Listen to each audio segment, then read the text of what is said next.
Hello guys, it's Uzumaki What If, and welcome back to What If Naruto was trained by a powerful sensei part 1, so without any further ado, let's start.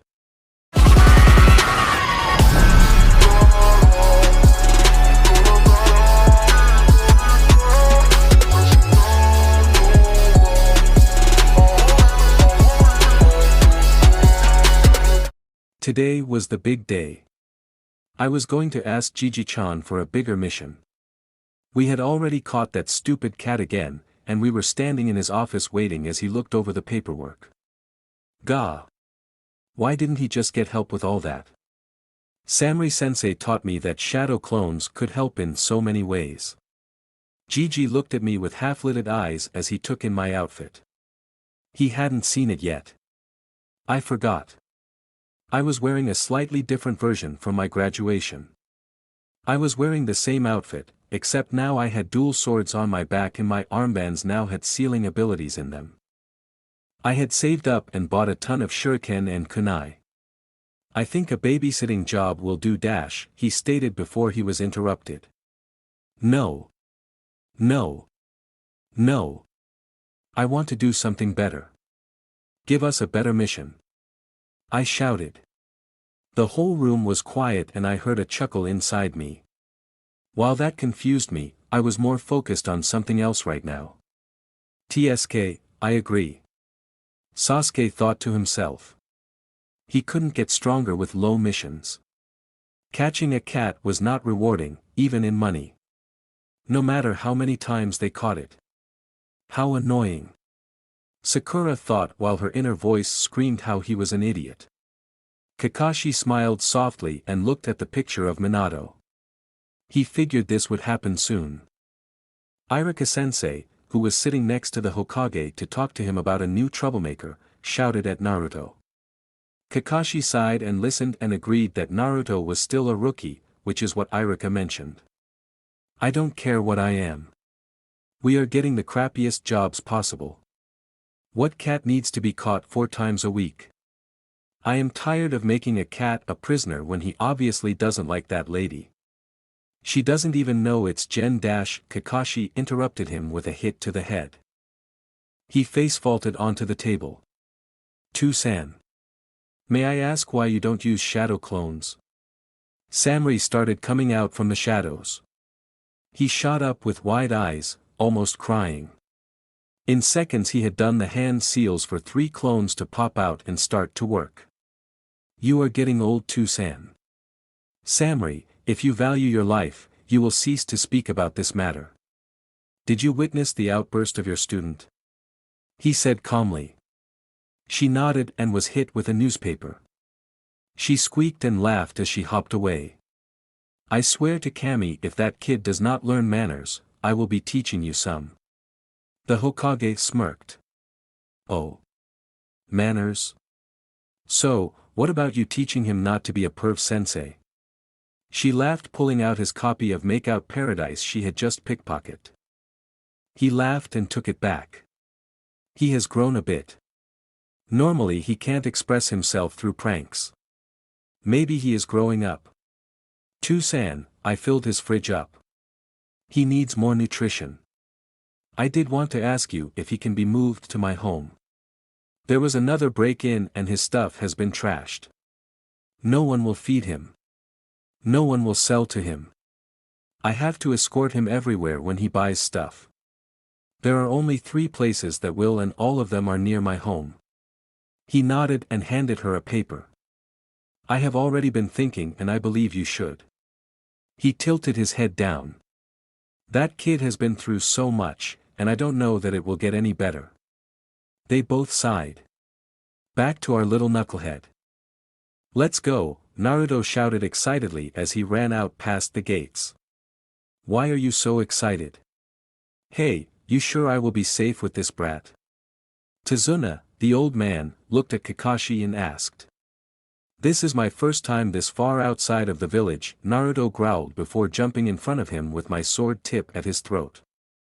By the way, I can take care of you for sure. One day I will be Hokage, so don't forget. One day you will acknowledge me.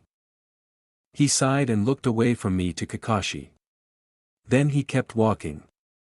No kid, I won't. Even if you become Hokage, I won't. I took a breath and kept walking. As we walked, I noticed the terrain changed a bit.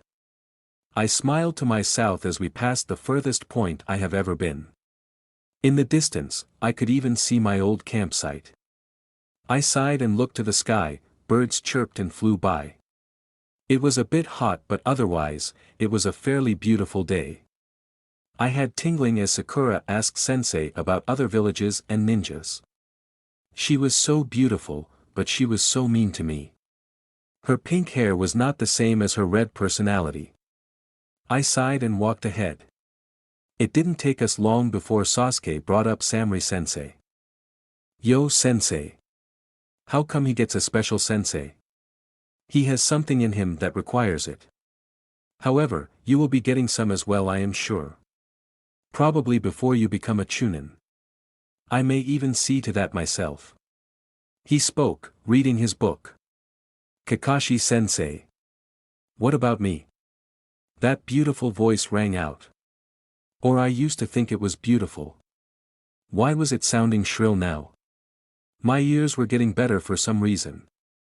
Kakashi mentioned how Sasuke was the last Uchiha, so he would need to be in top shape for the future of his clan. Sasuke made a grunt. When asked about me, Kakashi rolled his eyes and said he already stated it. Then mentioned how I was the last of my clan as well, so the same applied. My hearing was getting so good all of a sudden that I was getting a headache. It was then I heard it. I think Kakashi did as well because he paused and I saw a twitch from him. He kept walking after that, so I continued as well. Samurai Sensei did say to always keep your ears open. Kakashi Sensei explained what and who the Kages were as we passed a puddle. I looked down at it and then at Kakashi, who raised his eye at me. He knew I had noticed. Was he proud of me? Kakashi was in fact impressed. He had noticed it as well. Not a single raindrop had fallen for days. Then he felt it. The chakra. Naruto jumped into action as a ninja came out of the puddle and wrapped a chain around Kakashi.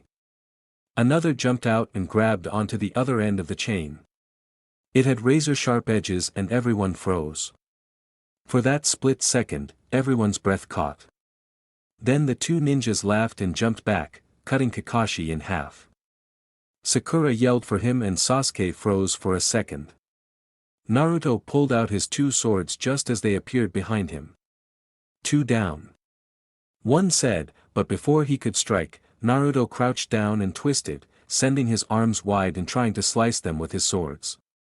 The ninja jumped to avoid it, and by that time Sasuke was in action. Sakura, protect Tazuna! Yelled Naruto. Naruto baka, I can dash, she started. Do it, Sakura! Sasuke yelled before sending his fireball jutsu at one of the ninjas. Naruto ran around and jumped up a tree before kicking off and throwing one of his kunai. It caught a chain and slammed into a tree. He then ran at the ninja with his swords. The ninja tried to dodge, breaking the chain from his arm. Naruto could see now. They had these gauntlets that had claws. He cursed as the ninja disappeared and reappeared behind him. Sasuke appeared next to Naruto and jumped out of the way with him. Before they could get back up to fight, Kakashi came out of nowhere. In less than a second, he dropped both of the enemy ninjas and had them tied up to a tree. Naruto was at a loss until he remembered the substitution jutsu. Or was it a clone? It didn't matter really. He was frozen. He couldn't end the fight. Sasuke was under the same mindset but didn't say anything. Naruto, Sasuke. Good job. I'm sorry I wasn't here sooner. I was injured. He said. Sasuke looked at Naruto and smirked. You okay? Scaredy cat. Naruto went to go punch him but was held back by Kakashi. Kakashi, however, was looking at the bridge builder with interest. Tazuna, we need to talk. These guys are Chunin class from the Hidden Mist village. They are ninjas known to keep fighting no matter what. You knew they were here, didn't you? And you didn't stop them. Why? Tazuna asked curiously but with a hint of amusement. I could have killed them instantly. However, I needed to know why they were here. We were supposed to protect you from thieves and gangs. Not ninja. This has now become at least a B-rank mission. I see that you may have had your reasons for lying but not we are operating outside our duty. I could ask these ninjas if they want to leave you here. We should leave. This is too much and Naruto is poisoned. Sakura said. He hadn't even noticed it. He looked down and saw his hand was wounded. It was turning purple. Everyone was agreeing with Sakura and he was sitting here, failing again. If he failed this then Gigi wouldn't let them out again. He grabbed a kunai as Kakashi was saying they needed to go back and he stabbed his hand. Naruto! What are you doing? Sakura yelled. I need to become stronger. I cannot keep being weak. I am not ever gonna be saved again. I know I heal. The demon, I am sure, makes me heal fast. Everyone is staring at me. Naruto looked around and growled. I will protect the old man. We're continuing the mission. Kakashi walked up to Naruto and took his hand. I get that you are getting out the poison but, you are going to lose too much blood. Let me see it. He did a nice smile as Sakura yelled. It's almost healed. He said surprised. Naruto nodded and smiled as his hand was wrapped. I'll be fine sensei. I heal easily. Tazuna spoke up, asking to speak to Kakashi. Time skip. A little while later they were walking and mist started to form. Naruto had been thinking about the mission and he was slightly angry. Only slightly because it was now a B-rank mission, which would mean higher prestige and more pay. Naruto had enough saved up finally to move out, and with this money he would get from a rank B, he would be able to afford a home instead of an apartment. He needed this mission, even if the old bastard lied to them. However, he was also a little worried. He had a bad feeling in his gut that kept getting worse and when they were on a boat to the town it became almost unbearable. He hurled when they were on the beach. Kakashi took note of this and pulled him to the side. Naruto-chan, do you feel a dark presence? He had asked him, putting his hands on Naruto's shoulders with a concerned look on his face. Naruto nodded. He had felt like something was following him and he told his sensei that. Naruto, I think you might be a sensory ninja. I think it could be because of the QB, however, it is still an asset. After thinking about it for a moment. Naruto nodded. Kakashi dropped his hands and then walked back to the group with Naruto right behind him. Wary, a few times Naruto threw a kunai into bushes. At one point a white rabbit jumped out. This seemed to really concern Kakashi.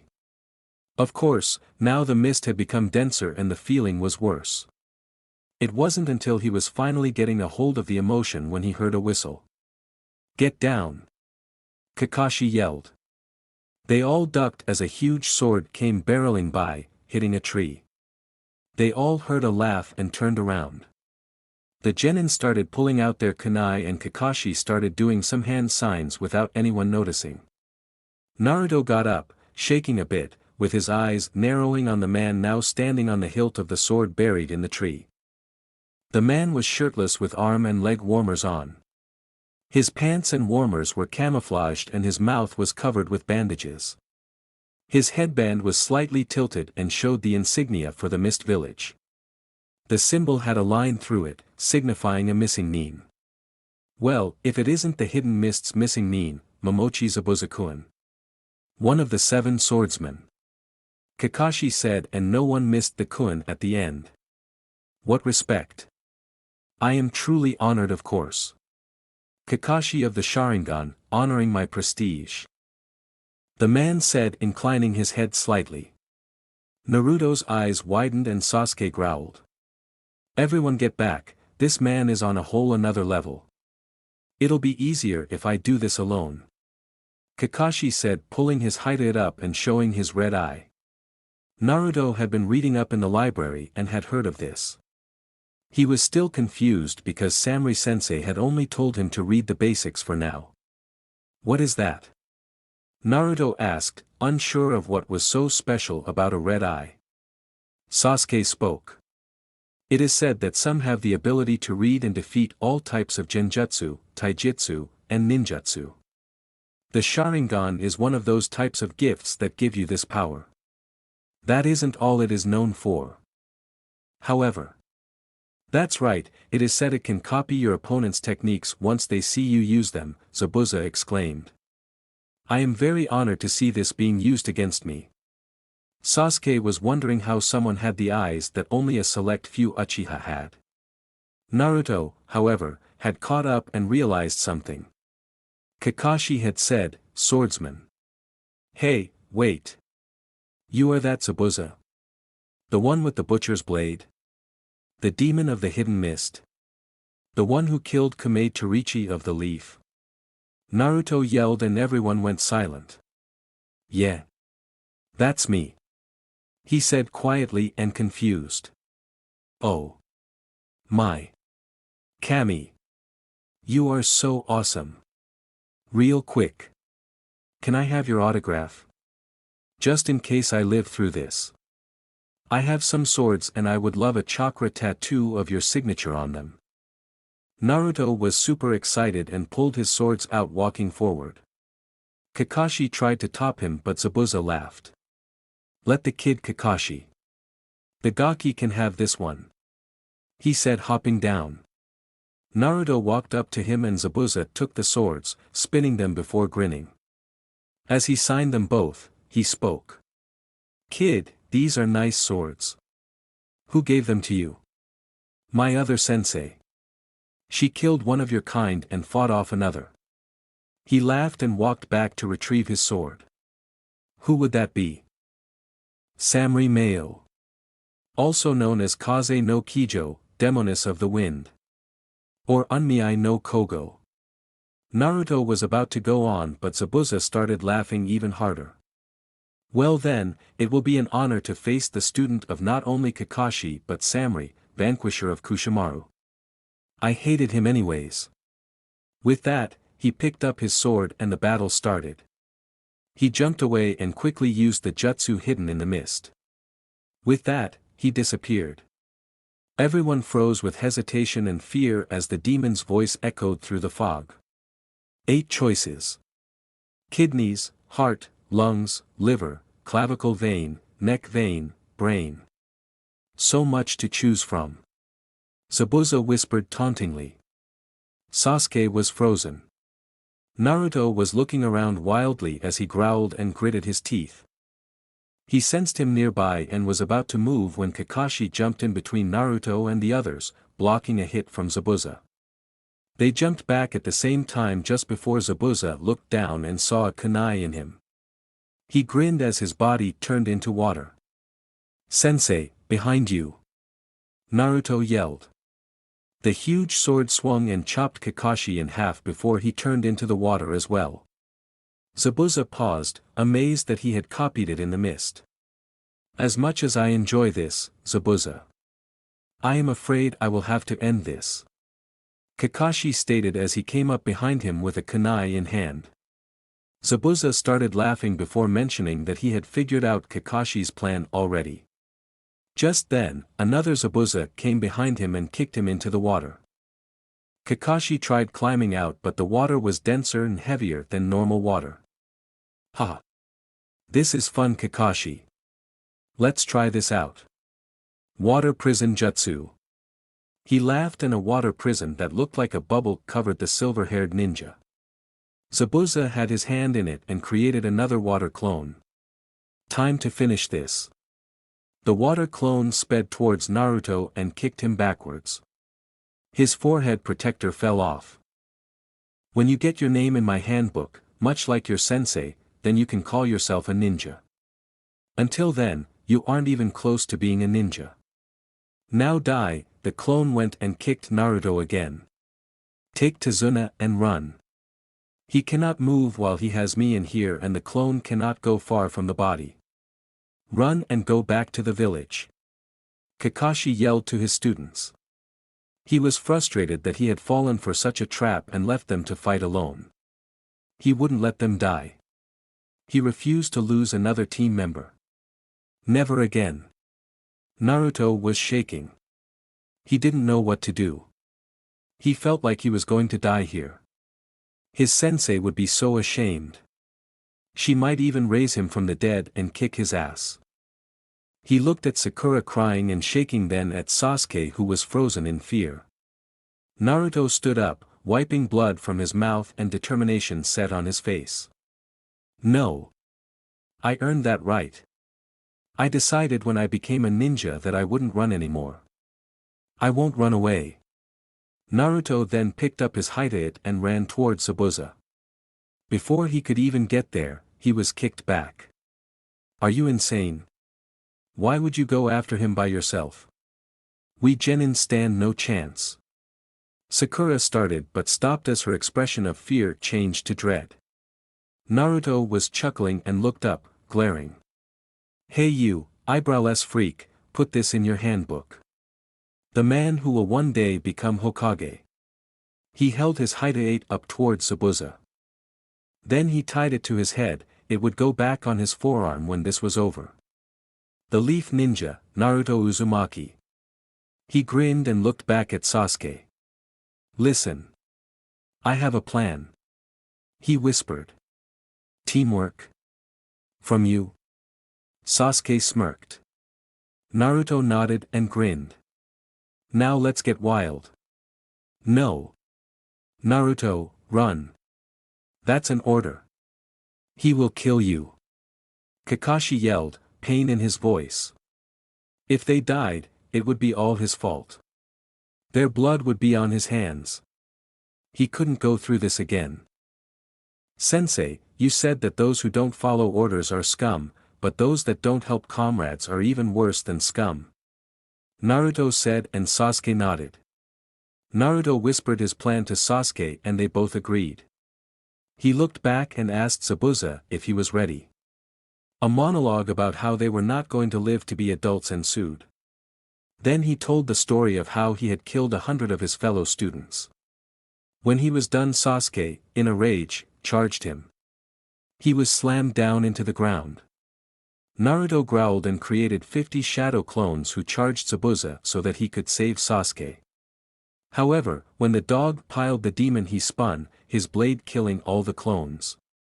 Naruto yelled to Sasuke, throwing him a demon wind shuriken. He caught it and nodded before throwing it at Zabuza. It passed the clone, however, and went towards the original. He laughed and caught it before the shuriken cloned itself. Shadow Shuriken no Jutsu. Sasuke yelled. Zabuza jumped up grinning and Kakashi groaned. The shuriken, however, popped into a cloud and Naruto showed up instead, having hinged himself as the weapon, and threw a kunai at Zabuza.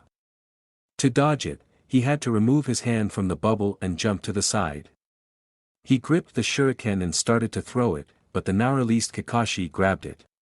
Good plan, Naruto, you guys have grown up, Kakashi spoke, pride in his voice. Naruto, kneeling on top of the water, nodded. Sanku. I'll tell you, I don't fall for the same jutsu twice. What are you going to do now? Kakashi turned to Zabuza. Said demon jumped back and started doing hand signs, and Kakashi jumped back and copied them, using his Sharingan. Eventually, he was even with Zabuza and the nuke Nin took notice. Then Kakashi spoke out loud like he was reading his mind. This I was starting to piss Zabuza off. Heh. All you're doing is copying me, you. Zabuza started. Can't beat me, you monkey bastard. Kakashi finished for him. I'll make sure you can never use that mouth again. He froze when he saw the move he was about to do show up. No, this has to be a genjutsu. That's my jutsu. My water clone explosion jutsu. With that, the area exploded in a flood of water. When it had calmed down, Zabuza was leaning against a tree. It's over. See, can you see the future? He faked a laugh, trying to disguise the fact that he was actually worried. Yeah, and you're going to die, Kakashi said. But before he could move to finish the kill, Senbon's came out of nowhere and struck Zabuza in the neck. He dropped down to the ground, dead. Hee. You're right. He's dead. A masked figure on a tree stated. Kakashi ran to Zabuza and checked his pulse. There was none. He then stood up and looked up at the figure. Thank you. I have been looking for an opportunity to kill him for a while. A hunter nin? Kakashi asked. Impressive. Yes, I am a hidden mist hunter nin. The masked nin said. Oh, that's like the Umbu kinda, right? Naruto asked and Kakashi nodded. They seem to be close to the age of the kids, yet they are already a hunter nin. Kakashi noticed. Who the hell are you? Naruto yelled. Naruto, calm down. He isn't the enemy. Kakashi sighed. That's not what I'm mad about. Zabuza is dead, sensei. A guy that strong was brought down by a girl my age. That isn't right. We look stupid. Boy. And sometimes that happens. In this world. There are ninjas your age that are stronger than me. Your trainer, Samurai, is one. Kakashi shook his head. Okay. Sensei isn't that strong and that's a girl. Naruto said pointing to the masked nin. Stop being rude. Shut up and let him do his job. Sakura yelled. With that, the hunter nin took the body and left. Kakashi then collapsed and had to explain it was chakra exhaustion. After a few minutes of rest, they all left for Tazuna's home. When they arrived, his daughter was fussing over Kakashi's wounds and Sakura was helping. Naruto was outside on the porch when Sasuke came out to him. That was a good plan, Naruto. You honestly have grown. Why are you out here sulking like a brat? Sasuke asked him. Naruto threw a book towards him. I was told by Samurai to bring this book out with us. I didn't read it until now, cause I don't like reading that much. I mean it's growing on me, but for now I just, ugh. Either way, it is about the wave country.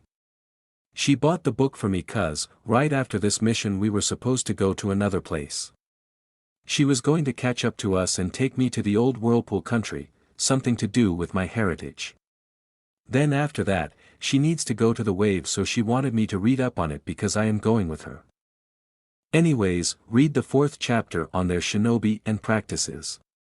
Specifically, hunter nin. Sasuke rolled his eyes then sighed but did as he was asked and his eyes widened. That boy was supposed to cut off his head on the spot. The body should be contained separately. Naruto nodded. Sasuke then realized what all this meant. That boy wasn't a hunter nin. Oh, for Kami's sake. It was a girl. I could smell her. Naruto yelled in frustration. We have to tell Kakashi, Sasuke said running back in. Naruto followed and when they finally pulled the daughter, Tsunami, away they told him. Kakashi surprisingly just nodded. He had already guessed and when he was a bit better, they were all training. In a day, they would start.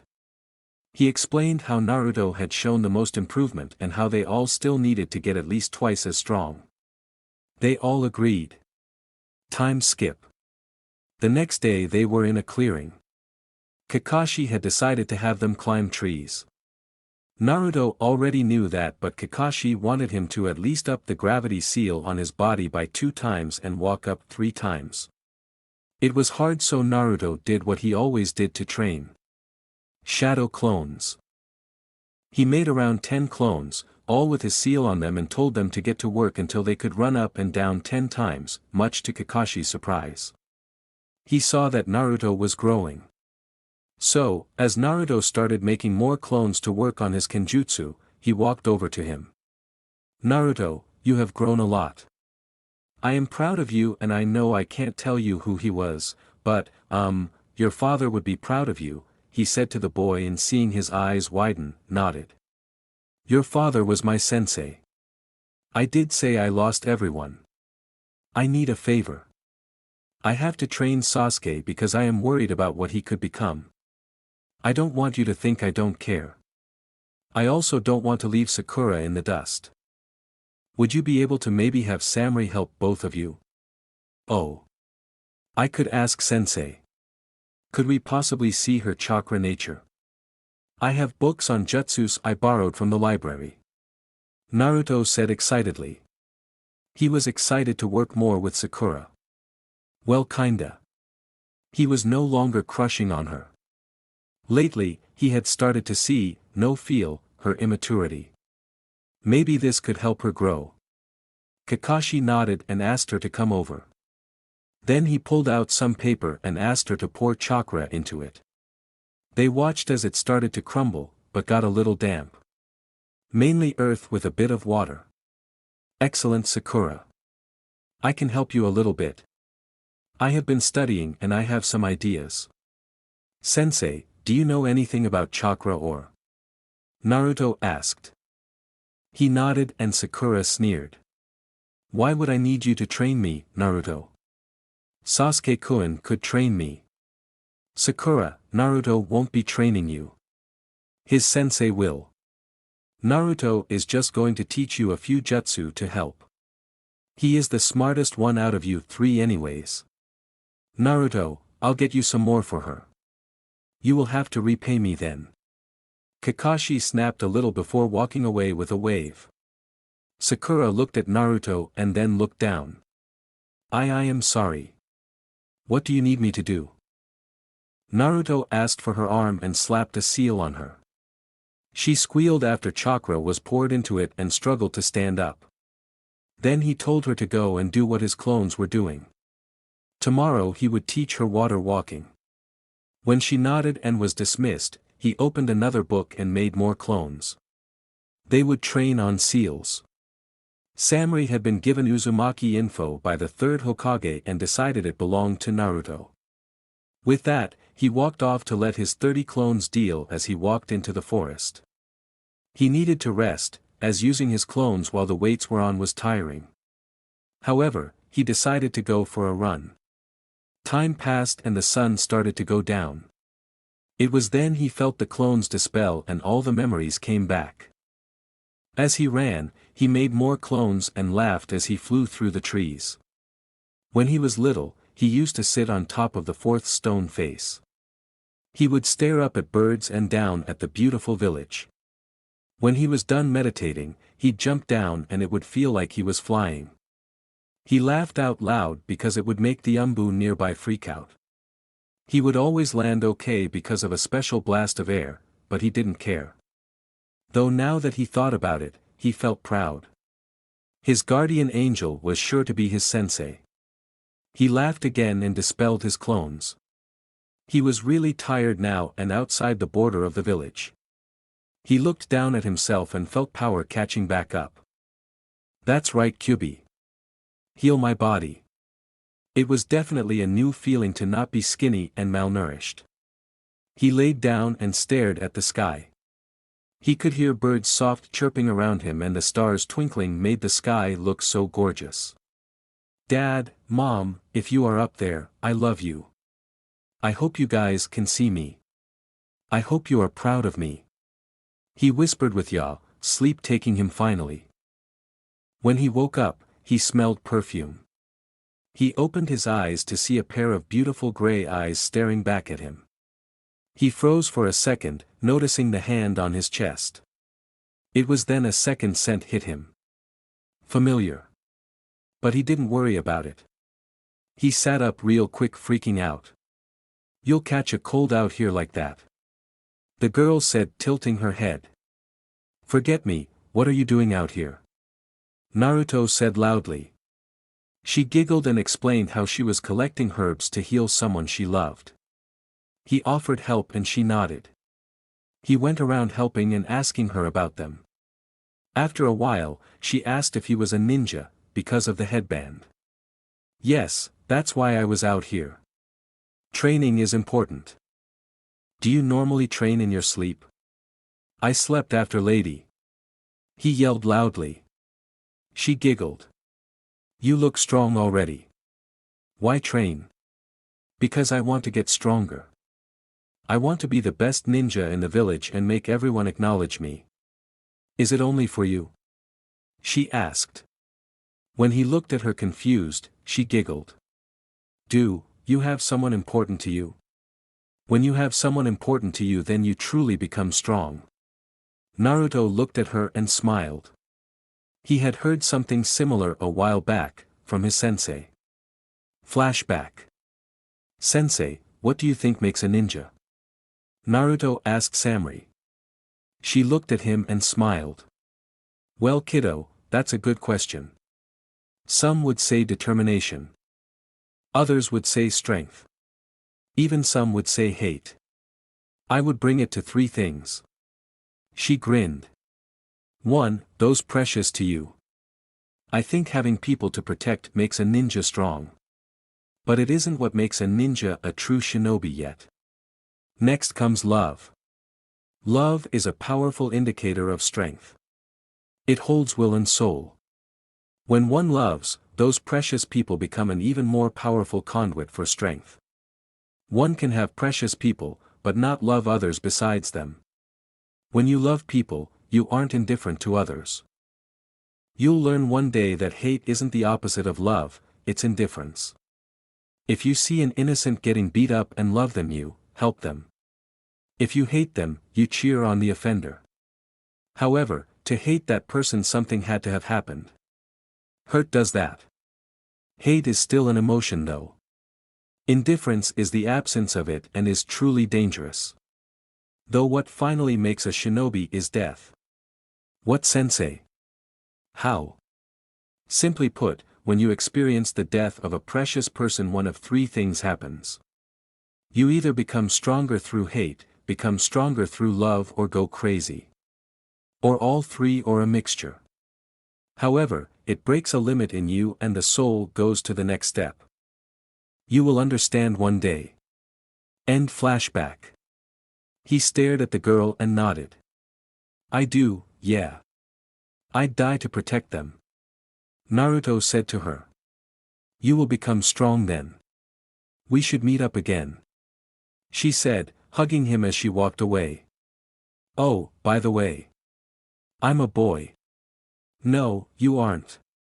I can smell it. I also know because a few days ago you were on that thing females get mad about once a month. And the smell isn't there anymore. Naruto said quietly. She froze. A few days ago? Yeah, Miss Hunter Neen. I hope you can heal Zabuza. He feels dangerous, but, if you love him, he must have done something right.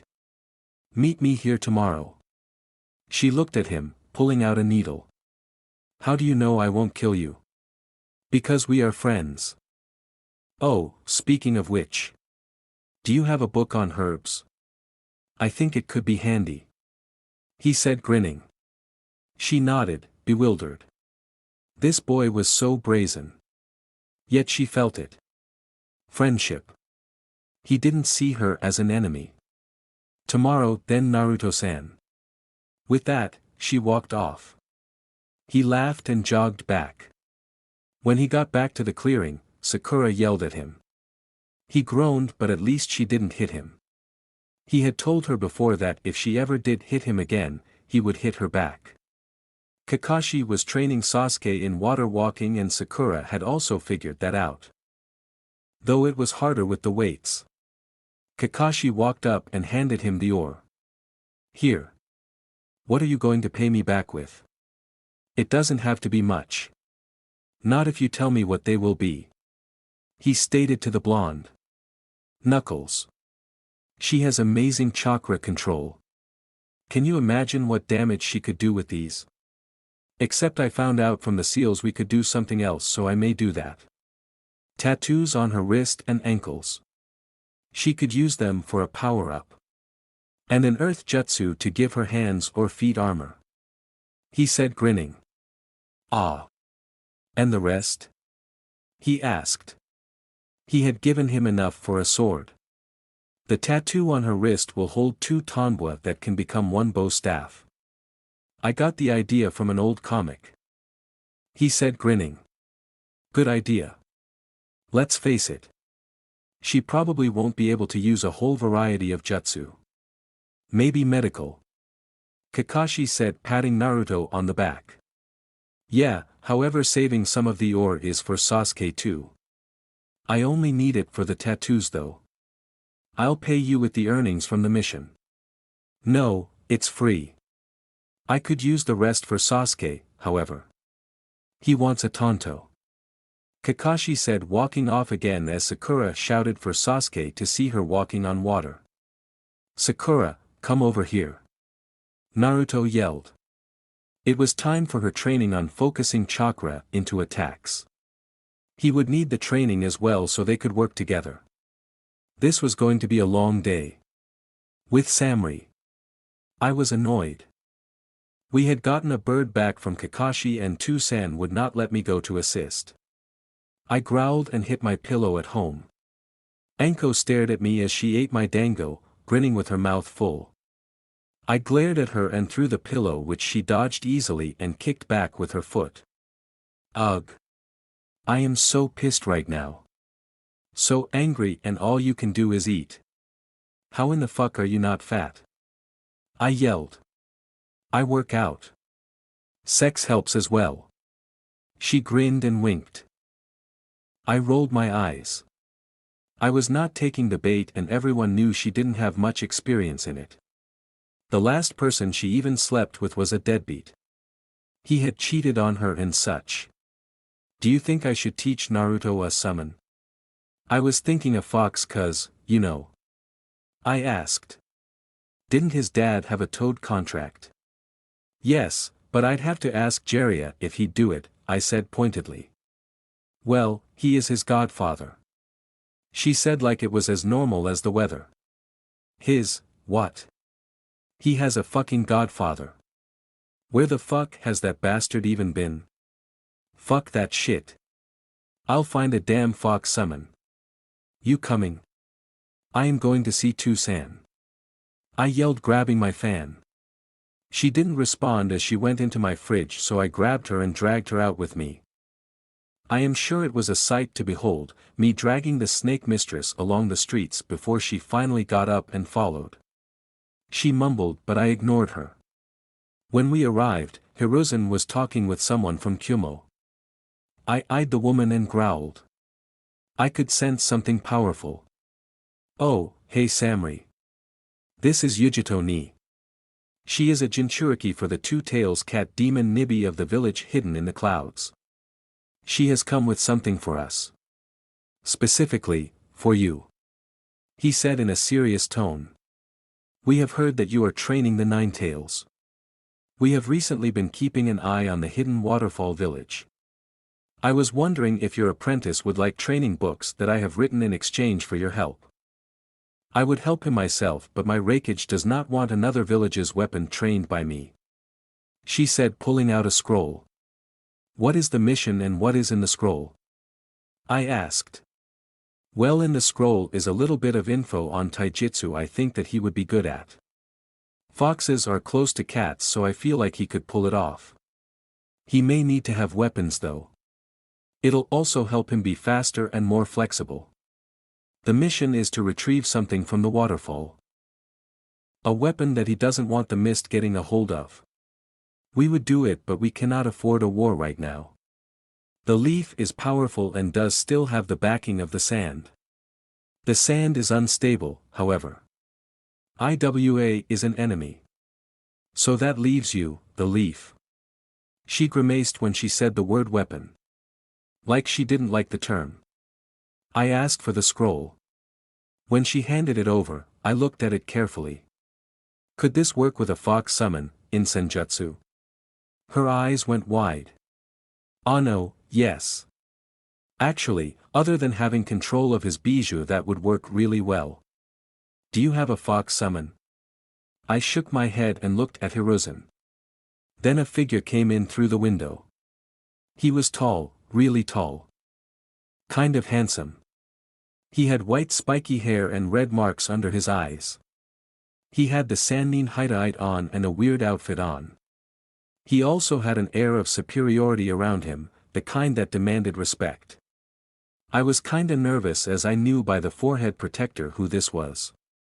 "Jiraiya, could you use the door for once?" He smirked and spoke. "I planned on teaching my godson the toad summons, Samurai of the Sand. I am of the leaf, damn it. Also, where the fuck have you even been? You cannot just waltz into his life and make decisions. I have been protecting this boy since he was young, so fuck off. Maybe I didn't help him like I should've. Wait, your face looks familiar." I went from angry to curious. As I searched a bag that I had brought with me on the trip, he went on a tangent about how he was the Toad Sage, the all-powerful Jiraiya. I then pulled out an orange book and showed it to him. "You are the author of this book?" I shouted. He flinched and looked like he was going to be hit when I was on my knees. "Please, sir, autograph it. Please. I love your work. It inspires me." His eyes widened, then he grinned. Yujito made a comment about how it was smut and that I was crazy. Hiruzen was sweat dropping and Jiraiya was laughing while signing the book. "Thank you, sir, your writing is amazing. I also have a bra got from the same store. Can you sign it?" When I said this he stumbled, blood dripping from his nose. He then had to sit down as I literally pulled my shirt up and gave him the marker. As he signed it everyone stared at me. "What? I'm a big fan. Have you never read the works of this genius?" I said as Enko called me Arokijo. When we all finished and everything calmed down, Jiraiya grew serious again. "If you give him the summons then I want to co-train him with you." "You are right. His father trusted me and I have forsaken his trust. I will teach him his father's jutsu. Yujito, if you would leave now, it would be appreciated. I will make sure that Naruto does the mission." "You have my word," he said. She bowed and left, calling him an Ero Sennin. I laughed and we sat down and discussed things. He wanted to train him to use the Rasengan first. The Hiraishin was another matter. I said I probably could do that if needed. I had the swift release and I am sure Naruto would as well. All three people in the room with me asked how I would know. I explained to them his chakra paper and how I could sense it. I also could sense something else. At this Tusan sighed. "I think you need to know something, Samurai. It is a secret and must not be known until after he is a Chunin." My adopted father said. I nodded as he told me a secret I would in the coming months fail to keep. For the safety of my charge. Back with Naruto. Naruto laid back in the grass. He was tired and hungry. Sakura was not as smart as she claimed. Yeah, she was great at chakra control, but focusing on it was another matter. She also kept arguing with him. He had practically given up on her when he decided to hit her. It worked. Of course, getting slammed into a tree hurt a lot, but it was worth it. He healed quickly and she was crying. It wasn't even that powerful, but she finally got how to focus the chakra into an attack, instead of using it to hold on to things. She had asked him why he was so good at this. He told her that he was doing nothing but training his kenjutsu and chakra control. It was all he had right now. That night he decided to go to the clearing to lay down and watch the stars. It had been 3 days now and he finally felt accomplished. Best of all, he and Haku were getting along. She lay next to him explaining to him about her home and bloodline. How only a few people lived through the purges. She was the only full-blooded person left of her clan. He asked if the bloodline limit was dominant. She nodded and sighed. I have to hide that I am a female, however. They won't worry too much if I am a male, because the bloodline is only passed down through females. Oh no, Naruto, tomorrow we meet in battle. I will have to kill you if Zabuza asks this of me, she said, trying not to cry. Naruto had become one of her precious people. He was right. Zabuza was not as bad as he used to be, but they needed this money. She would talk to Zabuza about Naruto and he kept asking her to leave and be free. She would never leave him, however. She looked at the blonde as he spoke about his life. It was horrible. She needed to protect him. Naruto, would you like some tea? Zabuza loves it, she asked with a smile. He nodded and she got up to make it. When he finally drank it, he started getting really sleepy. He was getting confused and asked her what was happening. The whole world was spinning and the stars looked like shiny disco balls. Haku, warehouse. With that he passed out. It wasn't until the sun shone on his eyelids that he finally woke up, feeling groggy as hell. He looked up and realized it was almost noon. With a shout, he looked around and swore. Haku wasn't there. He ran as fast as he could towards the bridge. Because we're friends. Beat him, Naruto. Please hurry. Sasuke breathed out, but that seemed to be his last breath, and Naruto's vision went red. His body started to grow a bit, his hair turning red at the tips. His whiskers became more pronounced and his nails grew into claws. He let out a low growl and charged at Haku. She didn't understand how he could be so fast and was knocked out of the mirrors. A scream was heard from Sakura as she saw Sasuke hanging from a pike. She then saw Naruto and everyone could feel it. Zabuza growled as he watched Haku get thrown about. It's time to end this, Zabuza, Kakashi said before biting his thumb and slamming it on the ground. Zabuza didn't understand until a pack of dogs were holding him by their teeth. Kakashi has dog summons. Oh great. He tried to break free but couldn't as Kakashi's hand started to spark. Naruto was tearing into Haku when her mask finally broke. The beautiful gray eyes were staring into Naruto's red ones. It was then that he finally calmed down. Naruto, go ahead. Kill me. I failed, Zabuza. Kill me like I did your friend. She spoke quietly as a tear was falling down her cheek. He froze. He didn't know what to do. He couldn't kill a friend. She was one of his precious people now too. They had spent so much time together. You know, Naruto, I'm glad we are friends. I never had any friends. I can die knowing I was actually cared for. Haku said as tears started to freefall and mix with the blood on her cheeks. Sorry, Master Zabuza. I am sorry I wasn't a strong enough tool.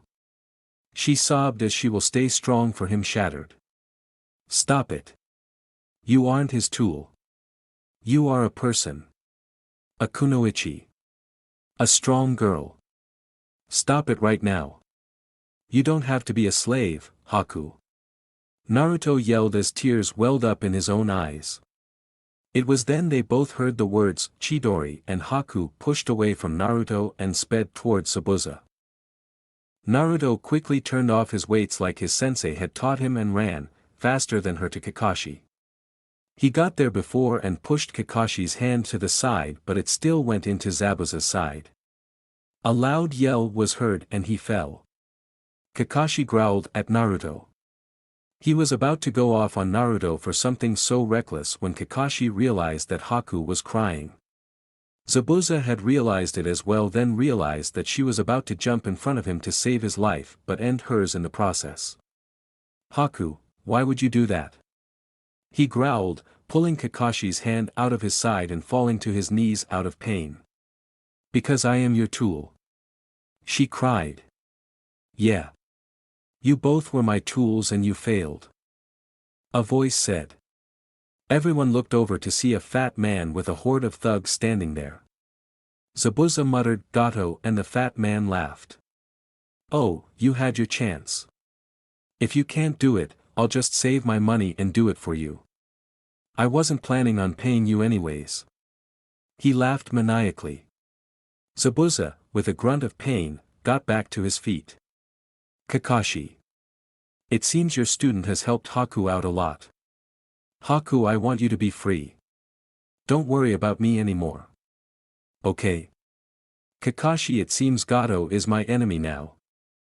I was planning on retiring after this job. Zabuza laughs slightly. Running away to the land of iron and forgetting my past. I was going to get Haku trained, and maybe find her a good husband.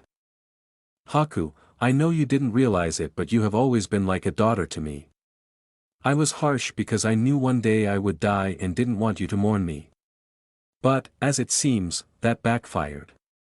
Please understand, I want to do this to redeem myself. Kakashi can have my bounty. Zabuza looked at Kakashi, then Haku. Give half to Haku, please. Haku was standing next to Zabuza, studying every little detail about the person she would gladly die for. She was committing every detail to memory as she knew she couldn't stop him from doing this. Zabuza stared at the young woman but saw the little girl he once rescued. Or had she rescued him? He reached up and untied his hitayate, then held it out to her. Haku reached out and took the hitayate in her hand, then held it to her chest, a sob escaping as tears fell even harder. He wiped a falling tear away and then faced Gato. Take care. What are you talking about? Naruto yelled, both confused and concerned. Naruto. He mostly likely won't live through this. I hit a lung. He is planning on fighting off Gato for us. Kakashi stated, almost sad. Zabuza, it was an honor. Kakashi inclined his head towards him. Zabuza nodded, and when Naruto asked why Kakashi couldn't help, Kakashi explained that he used the last little bit of chakra on that Chidori. Haku was too beat up. Sasuke was knocked out and Naruto himself had to help Sakura. Wait. Sasuke is alive.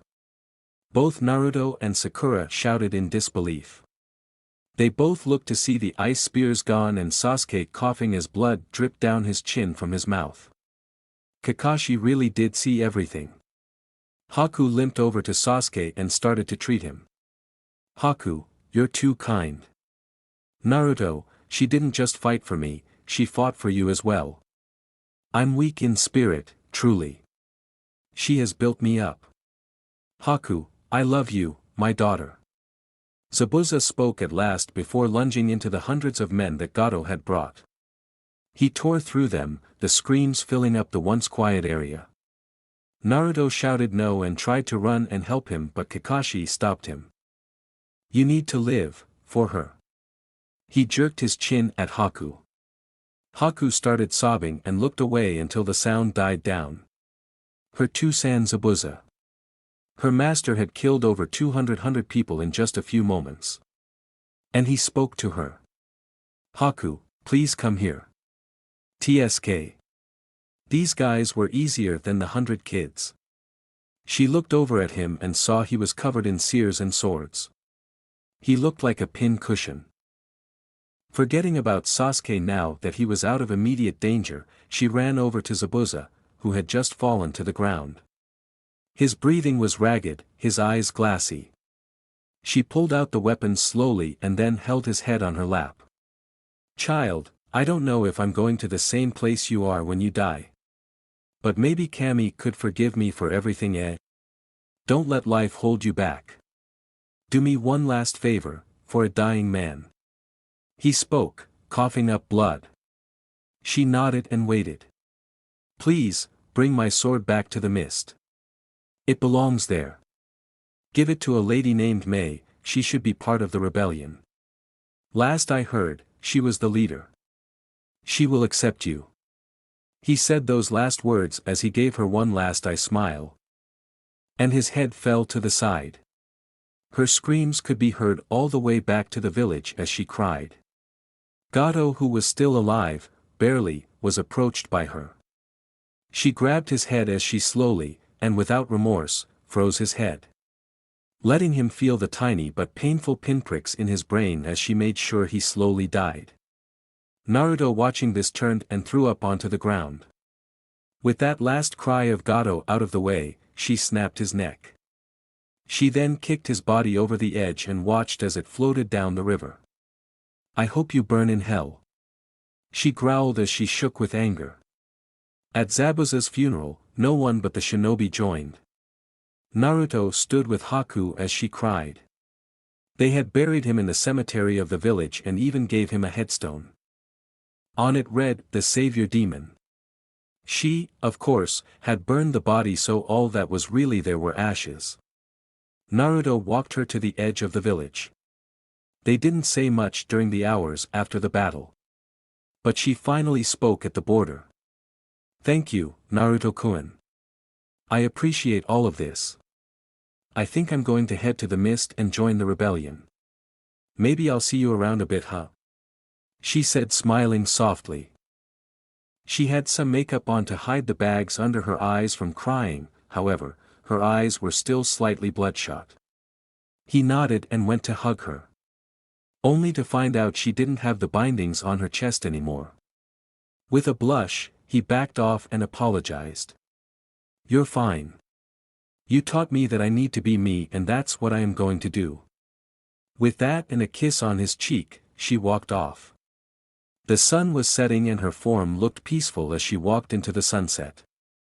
He did a small wave and turned around to head back to the bridge builder's home. Tomorrow they were going to finish the bridge. He, his team, and 100 shadow clones. Interestingly enough, the townsfolk had decided they were going to stand up for themselves and had fought off the rest of Gato's army in the area. Naruto did not realize this, but he was the one who gave them the courage. He also didn't know that later the bridge would be named the Great Naruto Bridge. Time skip. Now back in the village, Sasuke was back to his old brooding self. Kakashi was putting in the report. The kids would get paid for the mission and the bounty would be going to their sensei. Sasuke walked off, Sakura went off on her own, and Samurai was there to pick up Naruto. Sorry kid. I was supposed to pick you up there, but we kind of got busy. We mean me and 2 Jonin. All is well in the wave, however, so I kinda made you read for no reason. Samurai rubbed the back of her head and sweat dropped. Naruto stated that it was okay. That he had learned a lot and it helped on the mission. He asked when they were going to the land of whirlpools. About that. I can't get into it. It has a barrier around it. You are too young to go by yourself. So, we are going to a temple nearby here. I'm hoping to Kami that it has someone that knows the Uzumaki ways there. It was a temple for them at one point. She said as he followed her. It didn't take long before they arrived. Walking up, they noticed that there was a man and woman there already. The lady was old but the man was around Kakashi's age. They exchanged pleasantries.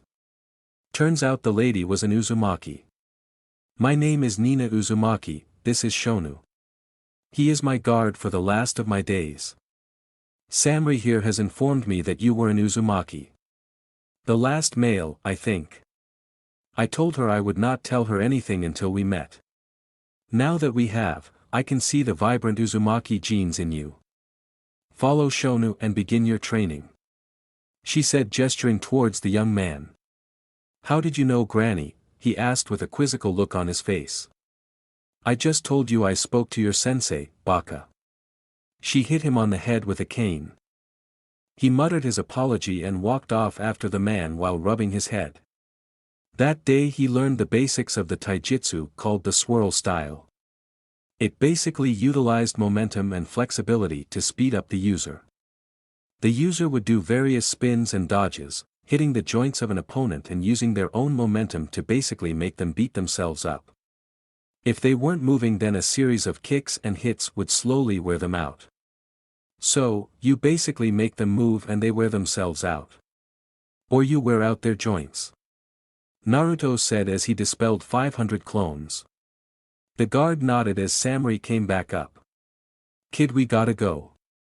I finished what I needed from the old lady. She said, nodding to the guard. Naruto nodded and bowed to the lady who was walking up and to the guard.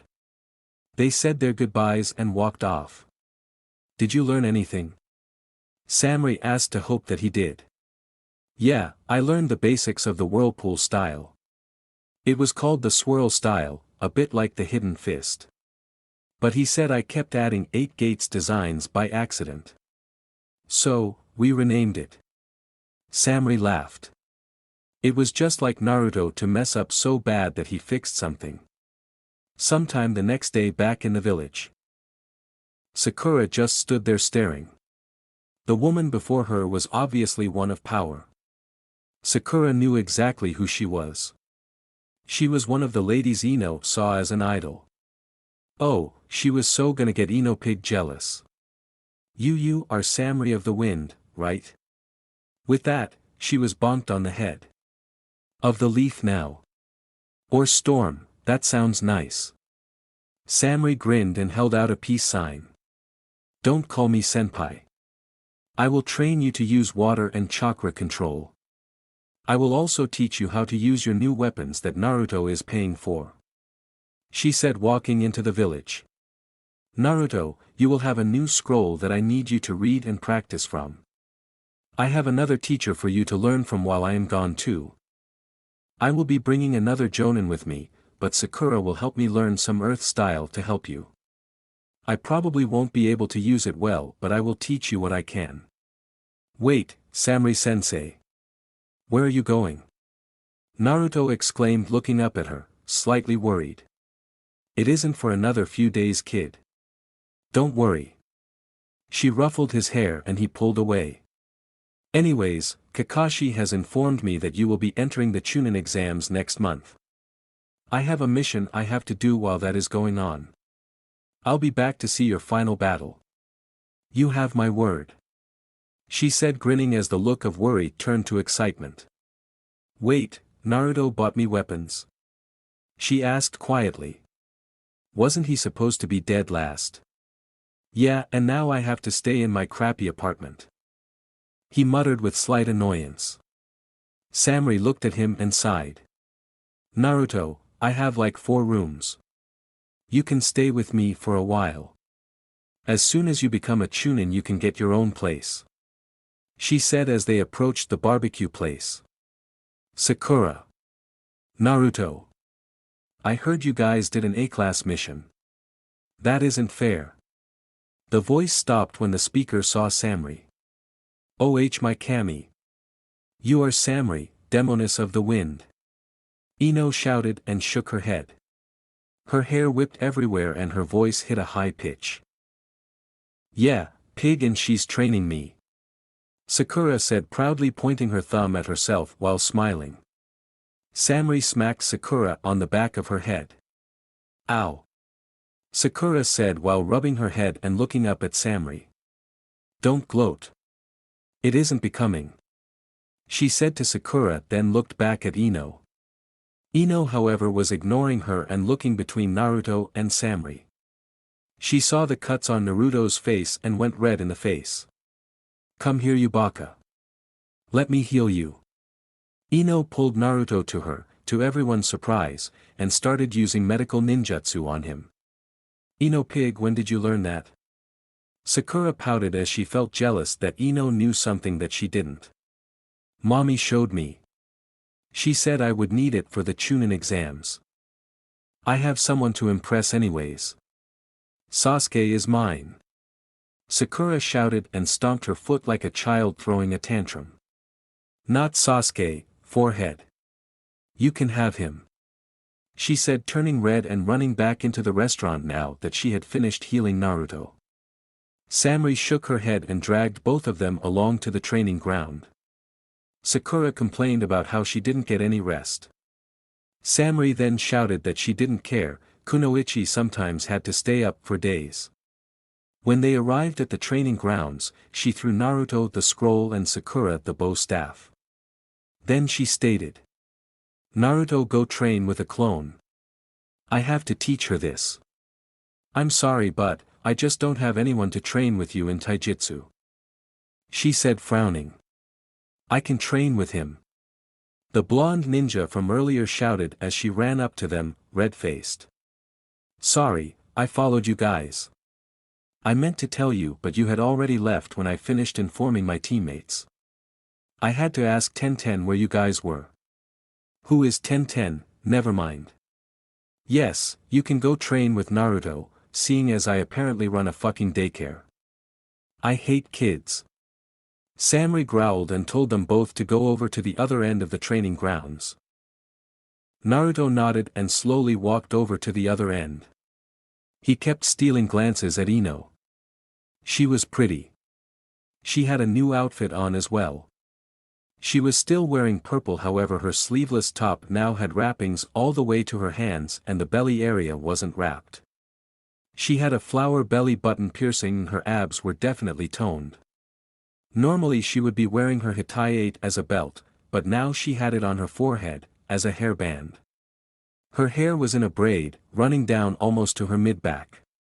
Her skirt was still the same, with the fabric only covering her front and back. Her thighs now had the wrappings only to her knees while the rest was mesh. How did she use the bathroom? It was something he was not brave enough to ask. When they arrived, she basically asked if she could look at the scroll as well. They opened it together and read.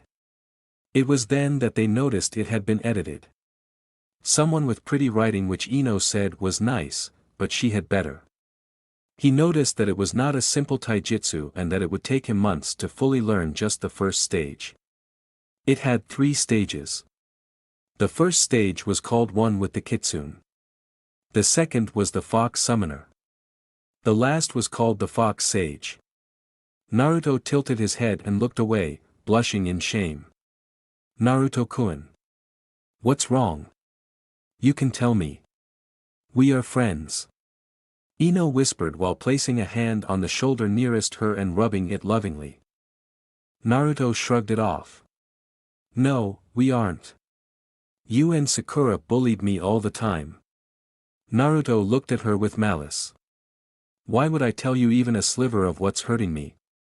Ino looked down. She knew he was right. She then took out a kunai and sliced her hand. She had heard her father had done this with Shikamaru's and Choji's dad. Naruto, I give you my blood to mix with yours as a promise. To be blood siblings. Do you know what that is? It's a promise. I am sorry for how I treated you. I want to change. I've been making amends to everyone else. Please accept this. She said with a serious look while blushing and holding her hand out towards Naruto. Naruto nodded, cut his hand, and held it out to her. They shook and he sighed. Ino, please don't hate me, but do you know who the Kyuubi is? We learned about the attack in class. Well, do you know what a Jinchuriki is? When she nodded he spoke slowly. I am that Jinchuriki. Please don't think I am a demon. He said pleadingly, being so tired of the adults looking at him like he was a monster his entire life. Naruto. Do you see the scroll on my hip? Yeah. It has tools in it. She took it off her thigh and set it on the ground. There is a kunai inside it. Is it the scroll? No. Well, you aren't the demon, Naruto. Okay. You are a caring man. Ino said, looking straight into his eyes. His gorgeously mesmerizing blue eyes. Ino, thank you. You are different from them. When he saw her confusion, he continued. I don't know if you are privy to medical records, but when I was younger, the villagers would chase me around and attack me. Several times I almost died. The Umbu always waited until the last minute except for 3 of them. I don't remember those 3, but I know that Samurai Sensei is friends with them. She didn't help much either, and I wonder why. It hurts me every day, and at night I cry myself to sleep. I have nightmares almost every night. Ino, I have this burden. This hate that keeps spilling out. Sometimes I imagine genocide, but it is precious people like you that keep me going. He said while starting to cry. You know, sometimes I see the 4th and I hate him so much. Why did he have to choose me? And where are my parents? Why don't I have anyone to welcome me home? Why did they abandon me? Ino held him, while a little bit away from them, Samri was fighting tears. All of the adults had neglected him. Even her. She was following orders to stay away from him and she was scum for doing so. Never again. Minato saved her, she would save Naruto. Ino pulled on the scroll to change the subject, a whole new respect for Naruto had arisen inside of her. She looked at it and smiled. Well, it looks like you might be able to do this up until the second stage. Otherwise, you need Byakugan to do it. Unless you have the Sage Mode and a Guiding Spirit, which it says here, Naruto, you know what that is. So that must be the Kyuubi. She said, grinning excitedly. He looked up and smiled. What do we need to do? We need someone who knows the Gentle Fist or the Uzumaki styles, but you are the last one, I think. She said, becoming sad again. I actually just learned one. We can do it together. You won't be able to do the same, but you could add it to your own style. He said, grinning. Imagine her dancing pedal move from the game but in a taijutsu style. With that, they got into the stances as Naruto waited. He created clones and had them start for themselves. Ino looked him dead in the eyes and smirked. When he tilted his head, she blew him a kiss, and he faltered before she ran at him. She had studied his moves, from his clones, quick before doing it. The other lessons would have to come from the source. Hana no Nagar. Flow of the bloom. From this, Naruto saw petals being thrown about as the beautiful Yamanaka threw herself up, spinning before speeding forward and hitting him.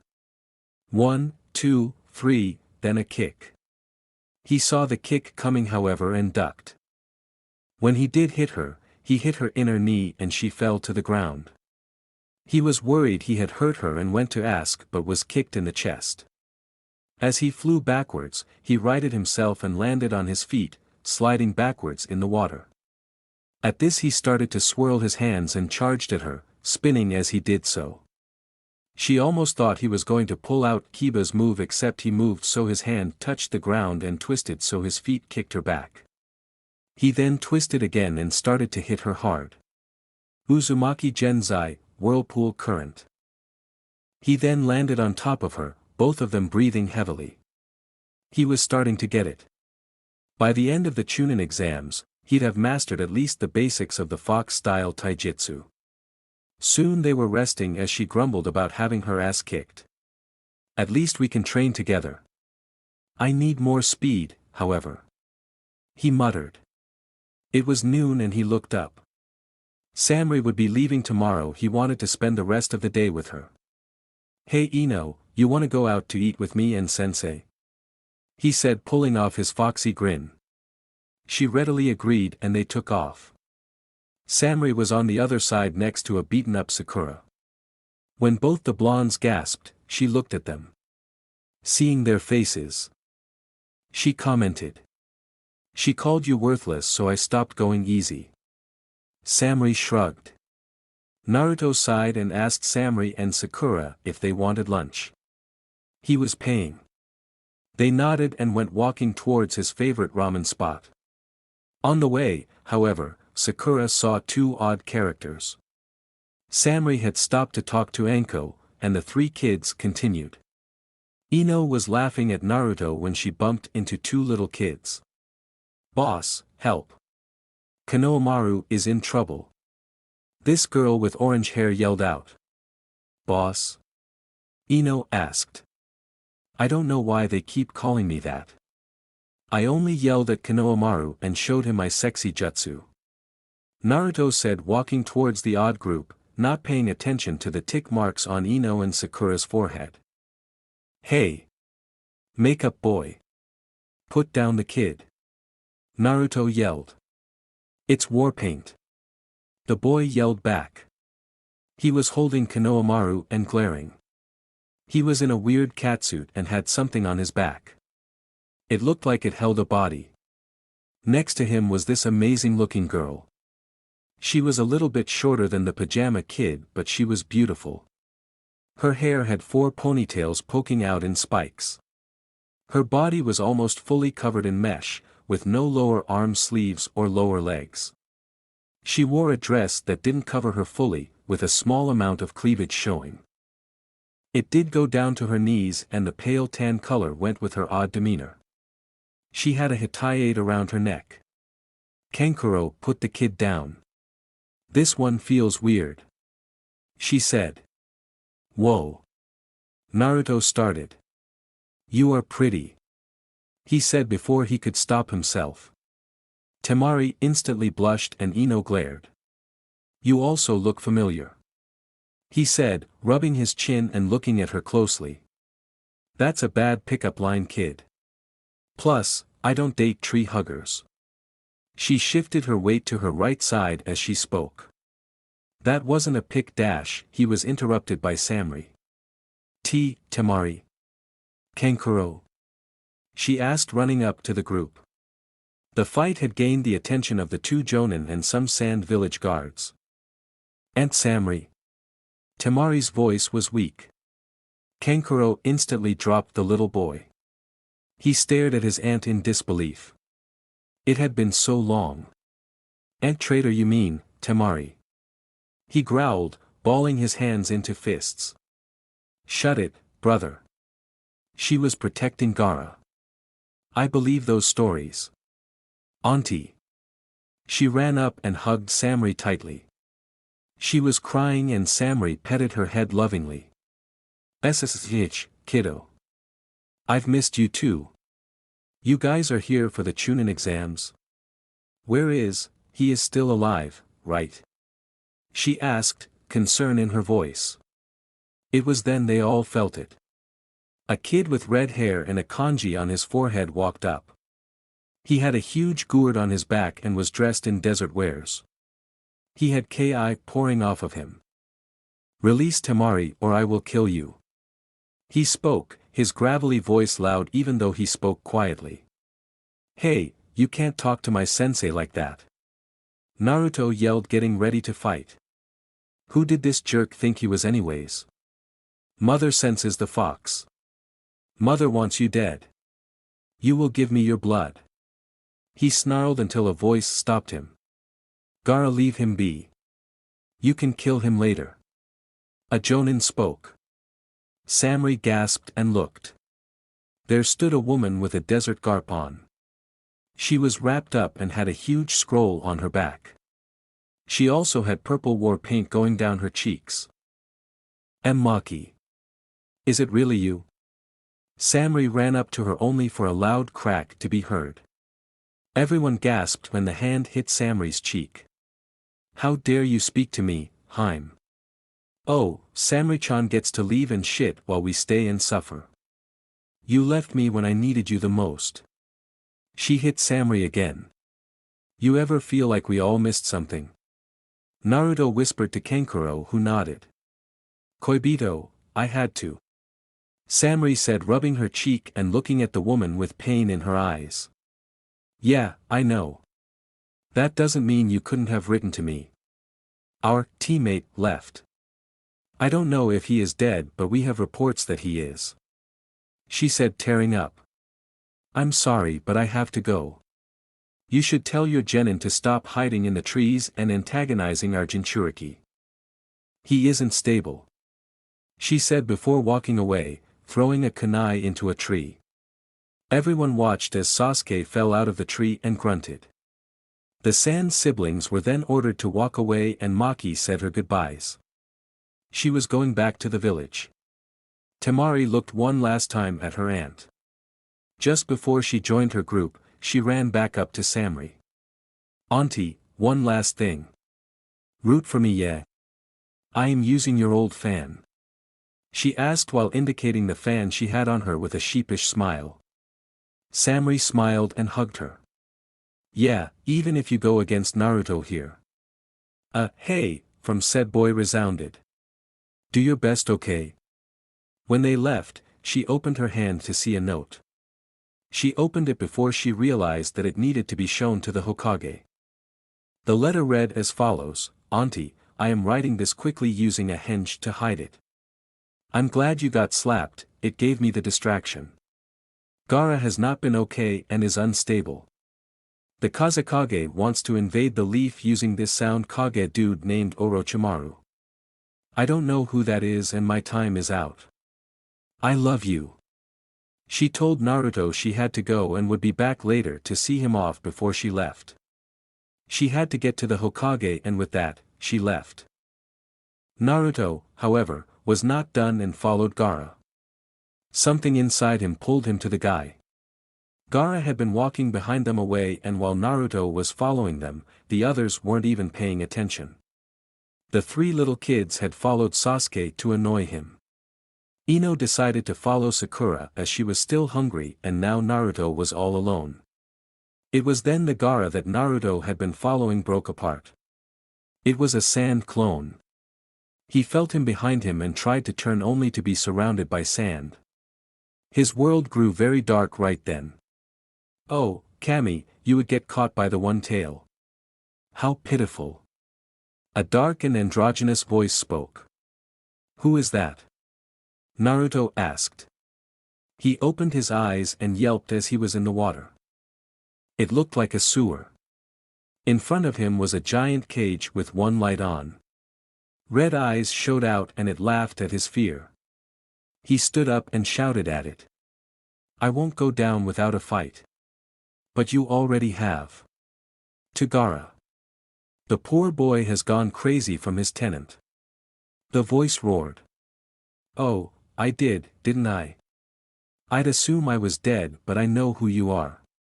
Kyubi, I'm not in the mood for a fight so if you need to escape like everyone is worried about, then do so. I read when a Jinchuriki dies, the chakra is released and you can be reborn. I'd rather not.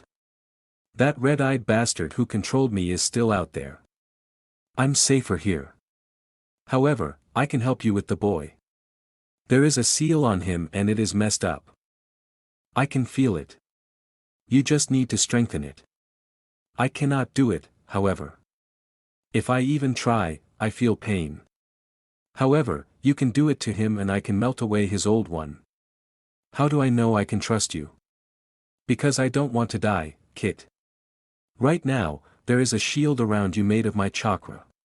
He is standing in front of you confused. When I wake you up, you are gonna hit him in the stomach. I will release my chakra to melt his seal and add my own seal onto it. It's like the Uzumaki one but he will have the ability to use his Bijou powers, just not hear the voice. Otherwise, later we may have a battle where you have to knock him out and talk him into knowing what love is. You have a vivid imagination, huh? Meanwhile, in another universe, two battle Jinchuriki sneezed. Okay, let's do it, Kyubi. The Nine-Tails nodded and woke Naruto up. He told him to use his taijutsu and hit him. Uzumaki Genzai, Shirosutareku, Seal Strike, Naruto followed through the steps and hit him. He spun and hit him again and suddenly his hand started to glow and he did a palm strike to Gaara's stomach. Dark chakra flowed from Naruto and filled him. Gaara let out a piercing scream and passed out. He fell down and the sand shield fell. His Bijou seal melted as it was replaced by another. Everything was quiet as the other two sand siblings ran back. Gaara was finally awake and his eyes were wide when the others arrived. Mother, I can't hear mother anymore. How is this possible? I am so tired. Gaara said as he lay on the ground. Just like that, and very anticlimactic, he fell asleep. Everyone's sweat dropped as Kakashi jumped down next to Naruto. He had felt the Kyubi chakra but was surprised by when he saw the Jonin from the sand and they had a mini stare-off. Finally, the Sandin walked off. Kakashi sighed and looked at Naruto. He told him to follow him and as they walked. He asked. What was that? I don't know. It was so quick. I won't lie to you, sensei. The Kyubi spoke to me. What? Are you okay? Kakashi asked stopping then turning to look Naruto in the eyes. Yeah, I was going to die so it helped, out of self-preservation, I guess. Naruto looked at the ground as he heard a dark grunt from inside him. Okay. Well, you have to stay near me or Samri for now. We have issues that have just been brought to the surface. Kakashi said, confused by what Naruto had just said. Naruto. Are you okay? Samri jumped down and started checking Naruto all around like a worried mother. Enko jumped down beside her. I am fine, sensei. He grumbled as she looked under his arms, causing him to sweat drop. She stood back up and huffed. Enko laughed and got a glare in return. Naruto, I told you I have to leave. So, I decided to get you a present. While I am gone, 2 people are going to be your trainers. One is your godfather. She said that and he grinned. He will teach you a new jutsu that I know you will love. The other person is someone who I trust completely. They are the only person here, besides the Hokage, that I trust more than anything in the world. They will be co-teaching you summoning and staying with you at my place. Samri, I am training Sasuke. I can't watch Naruto. Kakashi said before he was hit in the back of the head by Samri. Not you, Baka. Enko. She exclaimed.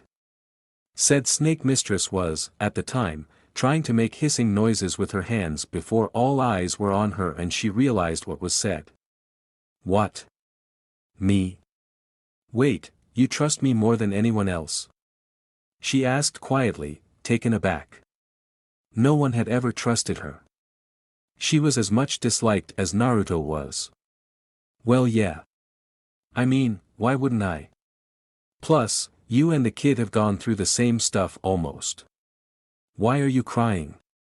Wait, Naruto, why are you crying? Kakashi, why are you crying? What's going on?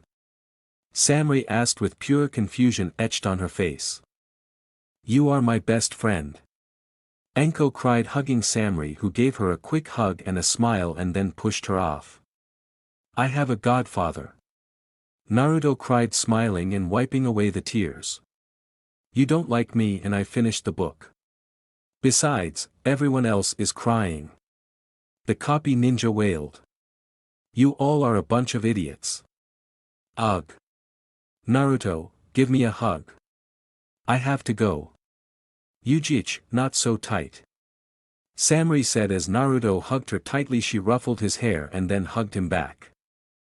Come back safe, please. Can I ask you one question before you go? He said, pulling away and looking serious now.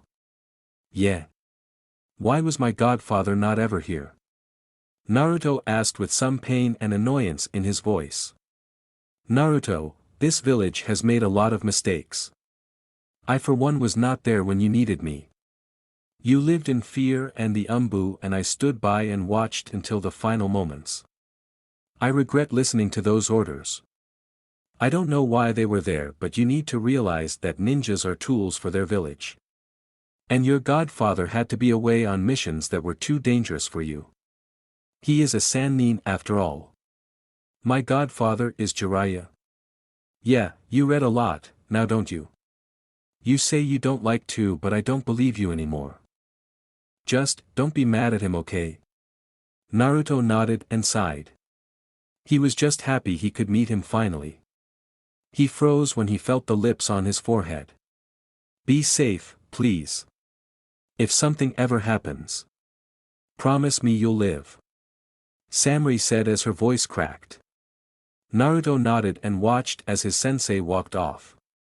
He would be worried about her, but on the other hand, he would get to learn some cool new jutsu and training for summoning. That's all for What If Naruto Was Trained by a Powerful Sensei Part 2. If you like this series, don't forget to like and subscribe and press the notification bell. It helps me upload more What If videos.